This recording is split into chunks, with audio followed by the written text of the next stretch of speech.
এক মহিলা প্রশ্ন করছে ডক্টর জাকির নায়েককে যে আচ্ছা আপনি তো বললেন হিন্দু মুসলমান খ্রিস্টান বৌদ্ধ সব ভাই ভাই, তো সব যদি আমরা ভাই ভাই হই, আমি তো হিন্দু, ওই মহিলা বলছে আমি তো হিন্দু, তা আপনার মক্কা মদিনে আমরা যাইতে পারি না কেন? এটা কঠিন প্রশ্ন। আমি চিন্তা করলাম কি জবাব দেয়, আমার কাছেও জবাব আছে, কিন্তু উনি কি বলেন সেটা শোনা দরকার। উনি জবাব দিলেন, বোন আপনার বাড়ি কই? কই তো ইন্ডিয়ায়। জন্মস্থান কোথায়? এখানে। আমার জন্মস্থান এখানে।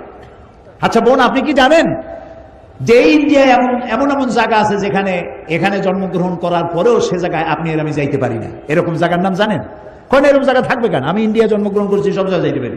উনি বললেন মোটেই না, এখানে এমন এমন জায়গা আছে যেখানে আপনি আমি প্রবেশ করতে পারবো না, তার নাম ক্যান্টনমেন্ট।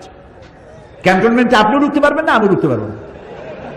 ক্যান্টনমেন্টে ঢুকবে যারা নিরাপত্তার দায়িত্বে, দেশ রক্ষার দায়িত্বে যারা আছে, যে কোনো মুহূর্তে ডাক দিয়ে বলে জান দেওয়ার জন্য, রক্ত দেওয়ার জন্য, জীবন দেওয়ার জন্য ঝাঁপায় পড়বে, সেসব সেনাবাহিনীর জন্যই ক্যান্টনমেন্ট তৈরি করা হয়।